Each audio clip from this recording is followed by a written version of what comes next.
Sarvesham Swagatam.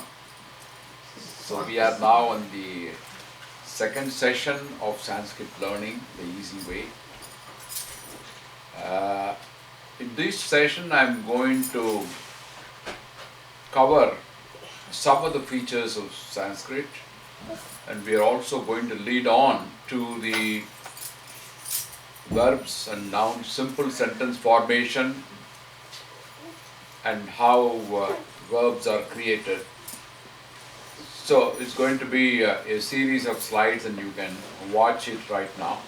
Let's go to the very first slide. As usual, we're going to be starting with Guru.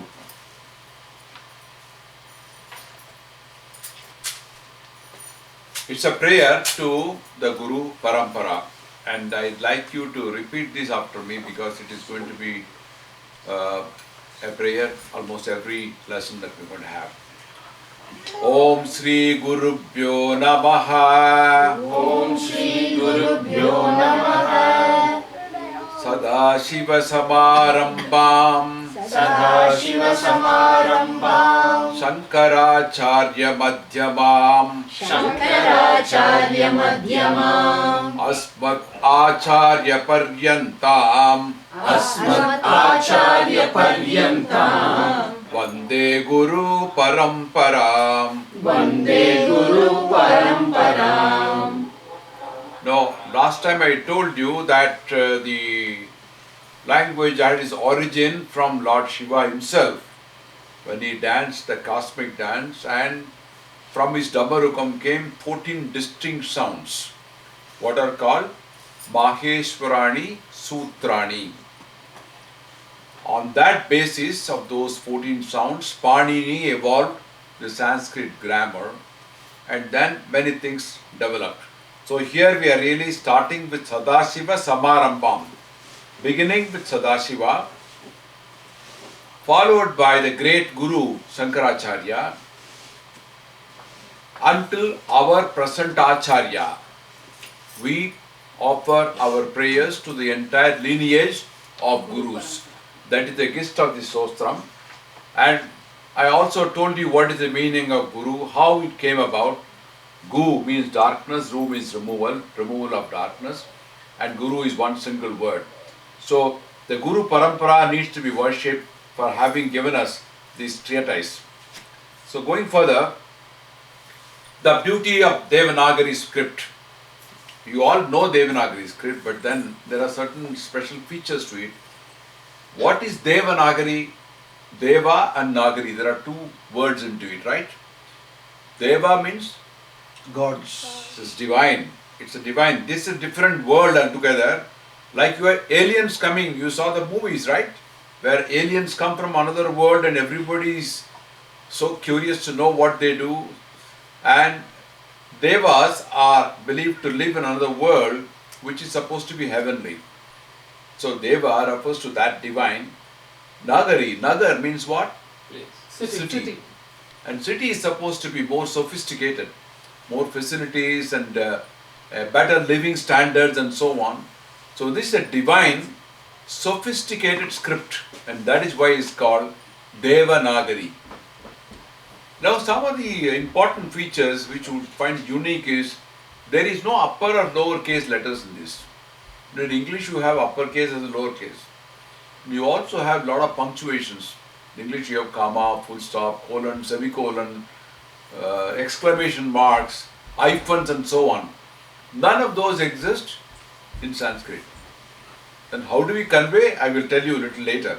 We convey it through various means, and that's how the beauty comes. And there is no concept of spelling either, because you speak what you write. A very interesting incident. The Sanskrit teacher who was teaching Sanskrit was talking about phonetics, but he had very little knowledge about English. So he will always say that, in Sanskrit when you utter some of these letters and syllables, you have to turn your tongue away inside above the root. Then one student he said, "Sir, it is not tongue away, it is pronounced as tongue." No, this is Tankuve because there is UE there at the end. So it is Tankuve. I said, no sir, that's not. U and E are silent there. You just call it a stung. Then he said, don't argue it. So the phonetics is different. You take just the word. If you take the word in English, how do you pronounce it? This word. There is a very slight touch about the R, right? But O is almost like word. You don't say word. So different phonetics. But here you don't have any of those. You speak what you write. And then it has the unique line, horizontal line which goes on top. And the sequence of letters, if you see, is amazingly logical. Like in many other Indian languages. Like you go A, E, U. But in English it's different. There is no connection between A and B or B and C and D. They all sound different. So there is a logic in that. And this is some of the beauty of the Devanagari script. So going further, who are the people who really expanded or founded Sanskrit language? The first one I mentioned was Panini. Now Panini was actually a disciple of a great rishi called Varshopadhyaya. In Patna, present Patna, one time called as Pataliputra. He and there was another co-disciple by name Vararuchi. And Panini did not really get the opportunity to do well in his studies. So his guru told him, go to Himalayas and do penance. So he went to Himalayas and did penance to Shiva. Ultimately he got the blessings to witness the cosmic dance and hear those Maheshwarani Sutrani, based on which he wrote a very huge document called Ashtadhyayi. Ashta means 8. It has 8 chapters. It contains more than 4,000 different grammatical rules. Ashtadhyaya. Ashtadhyayi. Ashtadhyaya. Ashtadhyayi. That's what it means. Ashta means 8. Adhyaya means chapter. Ashtadhyayi. So he wrote that, and his former colleague Vararuchi, you heard about it, and he expanded it in his work into what is called Vartikam, which is again a big treatise on Sanskrit. And these efforts by these two people was supplemented by Patanjali, was also another big saint, who wrote the commentary. And commentary is called Bhashyam. He wrote Mahabhashyam. You know what is Maha? Maha means mega. Mega Bhashyam. And that Mahabhashyam is considered even superior to Panini's work. It contains so much of treasure of Sanskrit. So these were the 3 munis, 3 sages who really founded Sanskrit in its real language. And this is what we are following until today. And there are other rishis like Bhartrhari and so on, but these are called Trimuni, the 3 sages. Now, I'm not going to take much time on this because you all know the vowels, but I just would like to touch upon the varieties of vowels. Basically, they are called Swara, I mentioned last time, but 3 varieties. The first one is called Hraswa, which is short in utterance. 1 Matra Kala. What is Matra Kala? Matra is not tablet. 1 Matra Kala is 1 wink. You just do like this, it is 1 Matra Kala. 1 wink. It is short, like A, E, U, Lu, and so on. The second one is slightly long in utterance. It's called Dirgha. Dirgha itself means long, which is 2 Matra Kala, which is you wink twice. And the third variety is called Pluta, which is extra long. Like you have XL size, right? You have double XL and XL. So this is extra long, extended, protracted word. It's called 3 Matra Kala. Now, there are many words in this, like Nasti, A. And there are many Vedic mantras which are in Pluta, which is extra long words. And not all vowels have all the 3 varieties of this, but most words end in vowels. Most words in Sanskrit end in vowels. So it's very interesting, names for example. if you take a lady, typically the names end in A or I, like Sujata, Prabha, Vidya. You see, You also have E, Saraswati, Lakshmi, Meenakshi, Akhilandeshwari, Kamakshi. They are all ending in E. So you find most people, by knowing the name, whether it's ending in RE, one could find out the gender of the person. Are most Nowadays, vowels, of course, things change because people keep their own names and different types of names. But this is a general rule. It has been following. Then, followed that, I'll take the questions at the end. Okay? Because there will be other people from other countries. So, the consonants, now, categories of consonants. There are basically two categories. What is called Vyanjana. When we cook, we go what is called Anjana Putti. Actually, it is Anjana Putti. Anjana means spice or supplement, side dish. Vyanjanam means we have sambar, rasam, curry and so on. They are all called Vyanjanas. We have too many Vyanjanams. So these are all supplementary characters which add to the main vowels. There are 33 of them called Vyanjana, and the first category is what is called Vargiya.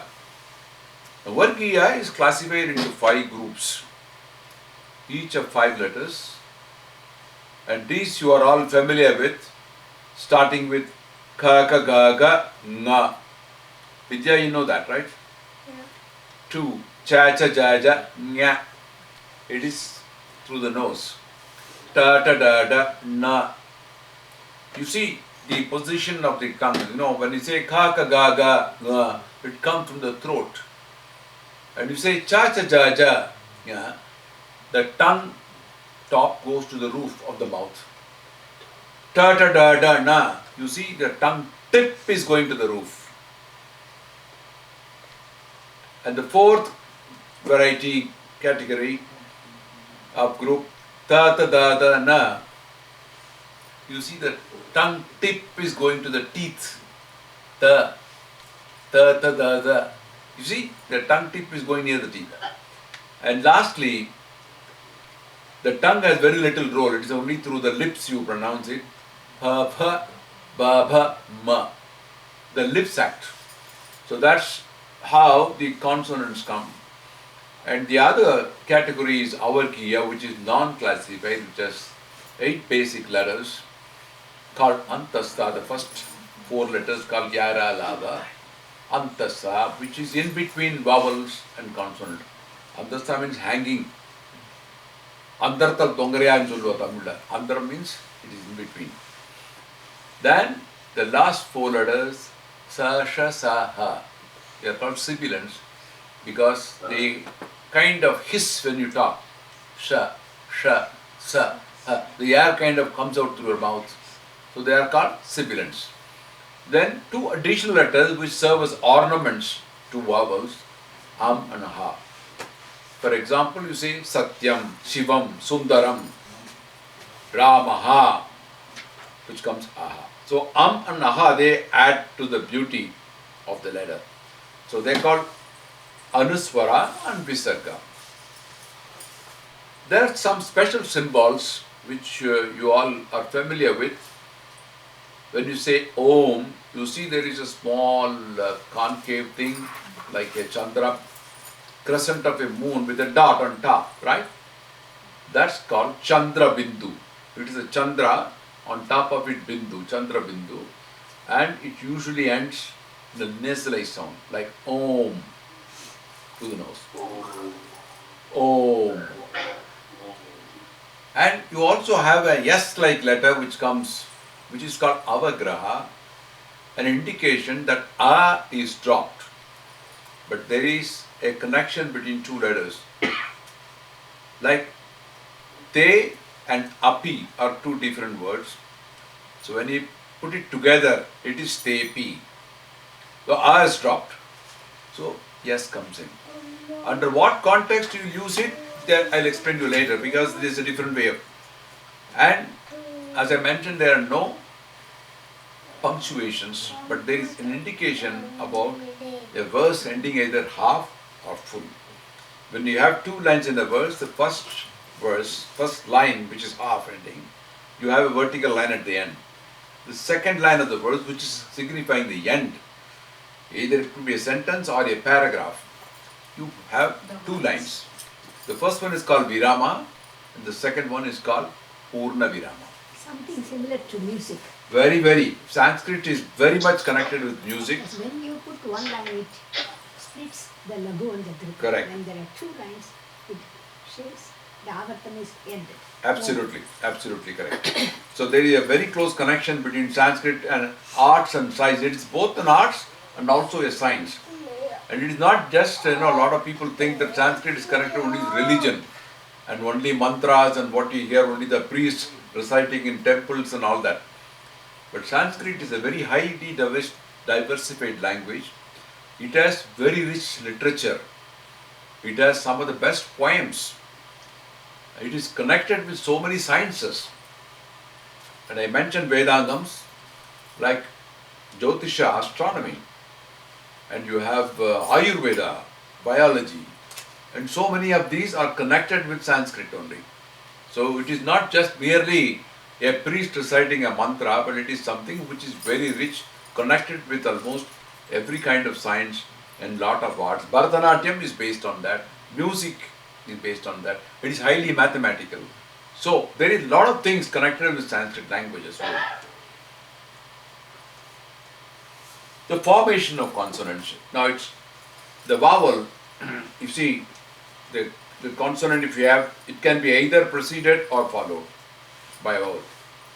Like ak, aksharam, you see, start with ak. Nyaya, anyaya, krama, akrama, the vowel comes first. Likewise, it can also come afterwards, like ki, ku, where the vowel is a suffix. And there is also an indication of how consonants combine together. They could form one letter. Like you see Shankara, you see the ing is sitting on top of ka, the middle letter in Shankara. Panchadasi, inch, NCH if you pronounce it. You have the nga sitting on top of cha, giving you the sound of inch. Nitya, Vidya, if you write it, the da comes joined together. Da and ya together.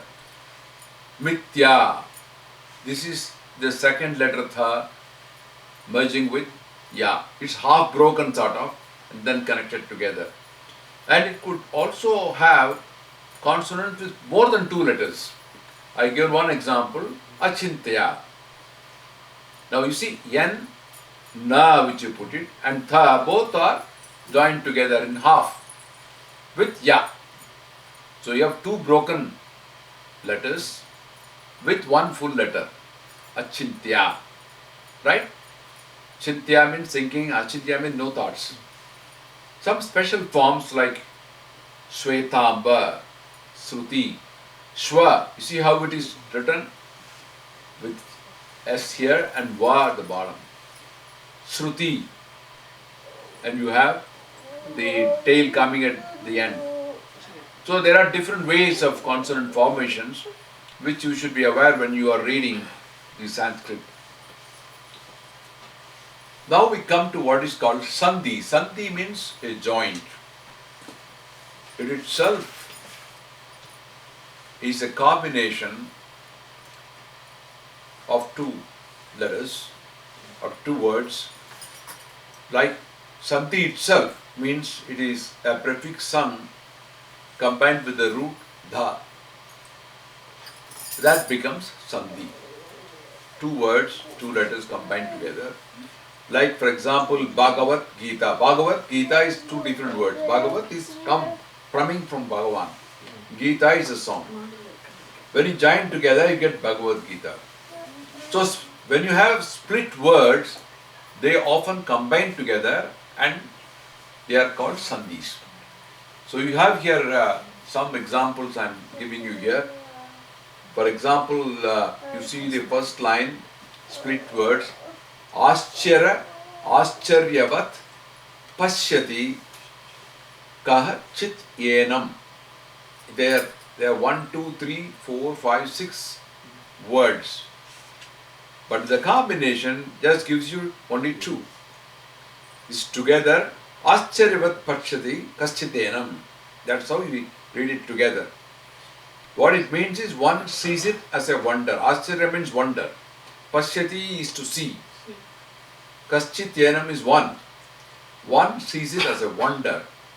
Ascharyavat Pashyati Kaschityenam. Pronounced together, Ascharyavat Pashyati Kaschitenam. Going to be one more here, a simple Sandhi formation. You have the slokam, which we recite before any ritual. What is that? Shuklam Bharadaram Vishnum Sachivarnam Chaturbhujam Prasannavadanam Jayet Sarvabhignopasantaye. Now if you split it, you see Shukla, Ambara, Dharam, Vishnum, Shashi, Varnam, Chatur, Bhujam, Prasanna, Vadanam, Jayet, Sarva, Vigna, Upa, Shantaye. That's how the splitting goes. But each one of these has got meaning. What is Shukla? White. Ambaram means Sky. Cloth. garment. Cloth. Garment. Dharam means wearing it. One who wears the white garment. Vishnu means Vishnu. not Lord Vishnu, but here it means omnipresent. One who is present everywhere, pervades everywhere. Shashi, moon. Moon. Varnam, color of Color. moon. Chaturbhujam, four arms. Prasanna Vadanam, Happy face. Smiling face. very smiling face, very pleasing face. Jayet, of course, I meditate upon him. Sarva Vignam means all obstacles. Upashanti, please remove them. So that is the meaning of these 2-line words. And you see the vertical lines, the first one has got 1 line which is half. The second one has got 2 lines which means completed. Some elegant conversations, very simple. The point of saying this particular conversation is because you see how words are simplified. When you have 3 or 4 words in English, the same thing could be expressed with only 1 word in Sanskrit. Ka tvam bale is a question. There is no question mark. What does it mean? Ka tvam bale. Bale means girl. Bala is different. Ka tvam bale. Who are you, little girl? You see, there's only 3 words here, there are 5 words and with a question mark there. And she answers, Kanchana Mala. That's her name. Her name is Kanchana Mala. Kasya Putri. Who's that? Only 2 words. Whose daughter are you? Whose daughter are you? There are 4 words in that. This is only Kasya Putri here. Kanaka Lathayaha. Daughter of Kanaka Latha. This question you asked in the morning. Lathayaha means of. It comes in the case, function relationship, daughter of Kanaka Latha. Haste Kimte. Haste means hands. What do you have in hands? Only 3 words. Haste Kimte. What is it you have in your hand? See how long English comes. Tali Patram. Patram, in the olden days they used to have either a palm leaf or a slate, So she answers Tali Patram, a writing pad you can say. Kava Reka. Reka means writing. Kava Reka. What is written on it? And she answers Kakagagha, which is referring to the alphabets. The 4 alphabets are written. So it's a simple, elegant conversation. I'm just giving you a sample. But there are many, many such conversations, which make it a beautiful, very enjoyable language because it's very simple and easy, and nobody can make a mistake on pronunciation on this. Now, for example, daughter, there is a U, a G, and H in English word. Now, if you were to pronounce it the way it is, you can say daughter also, isn't it? Logically. But by pronunciation, generally we say daughter because the G and this one is silent. So some of the languages are difficult because of the pronunciation, but it's not so in Sanskrit. Now I'm going to tell you something about grammar, the basics of grammar.